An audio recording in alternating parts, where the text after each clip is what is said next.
नागपुर में कांग्रेस नेता विजय वडेट्टीवार ने सोमवार से विदर्भ के 11 जिलों में शुरू होने वाली मंडल यात्रा का ऐलान करते हुए कहा, इस यात्रा का मुख्य उद्देश्य ओबीसी की जातिवार जनगणना, स्वतंत्र ओबीसी मंत्रालय की स्थापना और महाज्योति को ओबीसी आबादी के अनुपात में 1000 करोड़ रुपए का बजट दिलाने की मांग उठाना है। उन्होंने ओबीसी समाज के लिए 1 लाख रिक्त पदों पर तत्काल भर्ती, आबादी के अनुपात में बजट आवंटन और किसानों से जुड़े मुद्दों को भी प्रमुखता से उठाया। वडेट्टीवार ने समृद्धि महामार्ग, भूमि अधिग्रहण और बड़े ठेकेदारों को लाभ पहुंचाने के आरोप लगाते हुए राज्य सरकार पर किसानों के हितों की अनदेखी करने का आरोप लगाया।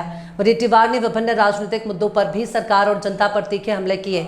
उन्होंने विदेशी फंडिंग, आरएसएस आंदोलन कर रहे युवाओं, मुख्यमंत्री और प्रधानमंत्री पद की चर्चाएं, एसआरए घोटालों और ब्रजभूषण शरण सिंह मामले को लेकर भाजपा पर निशाना साधा। उन्होंने कहा कि यदि महाराष्ट्र का कोई मराठी नेता प्रधानमंत्री बनता है तो उन्हें खुशी होगी। वहीं पंकजा मुंडे के संभावित इस्तीफे की चर्चाओं पर उन्होंने कहा कि यदि उन्हें भाजपा में न्याय नहीं मिल रहा तो वे बाहर निकलकर स्वतंत्र नेतृत्व करें और कांग्रेस में आने का निर्णय लें, तो पार्टी नेतृत्व से चर्चा कर उनका स्वागत किया जा सकता है। नासिक कुंभ मेले के कार्यों, ठेकेदारी व्यवस्था और हालिया बैनरों के मुद्दे पर भी वडेट्टीवार ने सरकार को घेरा। उनका आरोप था कि बाहरी ठेकेदारों को बिना कड़ी शर्तों के काम दिए जा रहे हैं, जिससे भ्रष्टाचार और जनधन की हानि हो रही है। उन्होंने कहा कि जनता में बढ़ते असंतोष का कारण यही व्यवस्था है। साथ ही धर्म से जुड़े विधेयकों पर उन्होंने कहा कि सरकार का काम देश को समृद्ध बनाना है, किसी धर्म विशेष को नहीं, जबकि धार्मिक विषयों पर पार्टी का अंतिम निर्णय हाईकमान के स्तर पर चर्चा के बाद लिया जाएगा। 11 जिल्ह्यामध्ये विदर्भातील मंडल यात्रेला भंडाऱ्यापासून सुरुवात होत आहे।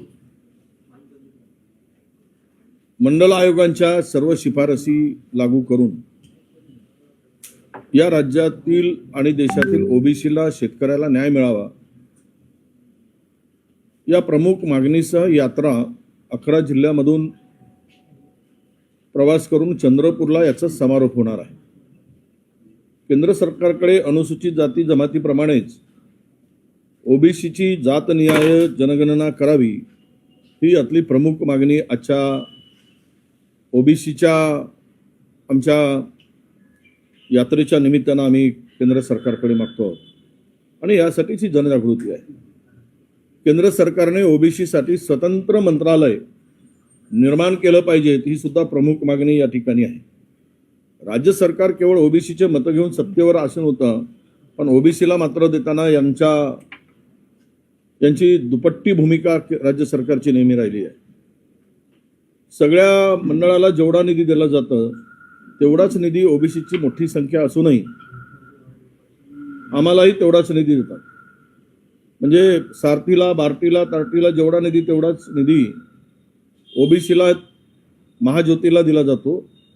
आमच्या लोकसंख्येनुसार आम्हाला किमान 1000 कोटी या महाज्योतीला मिळाले पाहिजेत, तर हे सरकार खऱ्या अर्थानं ओबीसीच्या काय भल्याचा विचार करतो असा त्याचा अर्थ होईल।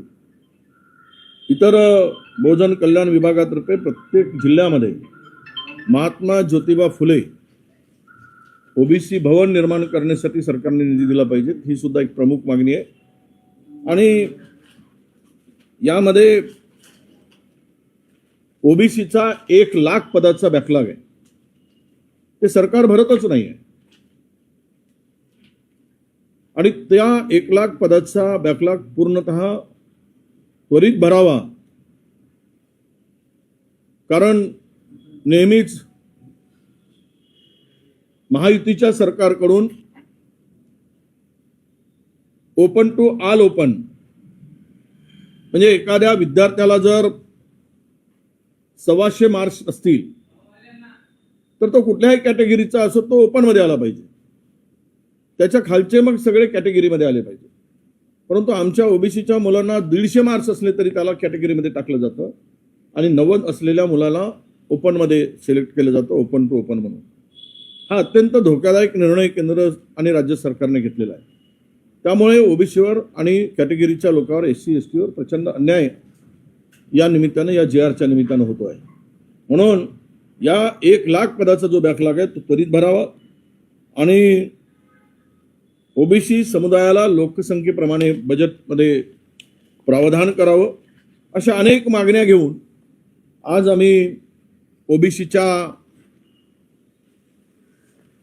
हक्कासाठी, अधिकारासाठी या मंडल यात्रेचं आयोजन केलं आहे। भंडाऱ्यापासून सुरू होऊन ही यात्रा 11 जिल्ह्यातून फिरून चंद्रपूरला याचा समारोप होणार आहे. दरवर्षीची यात्रा आमचे काही कार्यकर्ते पदाधिकारी काढली जातात आमच्या सकल ओबीसी मोर्चाच्या माध्यमातून. सरकारची मला भूमिकाच कळत नाही की समृद्धीच्या वाट लावली, समृद्धीवर ॲक्सिडेंट झाले आहेत मोठ्या प्रमाणामध्ये, समृद्धीवर लोक आता गाडी चालवायला घाबरतात, काय दोष आहेत ते कळत नाही.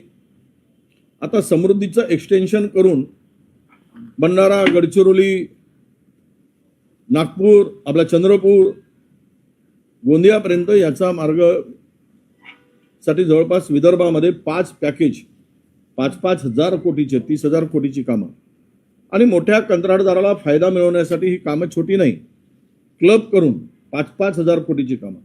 महाराष्ट्रात फक्त 15-16च कॉन्ट्रॅक्टर आहेत ही कामं घेऊ. महाराष्ट्रात म्हणजे देशात, महाराष्ट्रात नाही देशभरामध्ये या 16च लोकांना काम मिळावं आणि टक्केवारी बरोबर वसूल व्हावी 20% आणि शेतकऱ्यांचं नुकसान व्हावं. या ठिकाणी भंडारा, गोंदिया, चंद्रपूर, गडचिरोलीच्या सर्व शेतकऱ्यांनी त्यांच्या जमिनी देणार नाही असा निर्धार केला. सुपीक जमिनी आहे, सिंचनाखालच्या जमिनी आहे, जमिनीचे दर आता 25 लाख ते 40 लाख 50 लाख रुपयापर्यंत गेलेले आहेत आणि सरकार मात्र त्यांना 30 लाख प्रति हेक्टरी जर मोबदला देत असेल तर त्या जमिनी ते भूमिहीन होतील, बेघर होतील, उद्या रस्त्यावर उतरतील आणि या बळजबरीनं जमिनी मोजण्याचं काम 400-400, 300-300 पोलीस लावून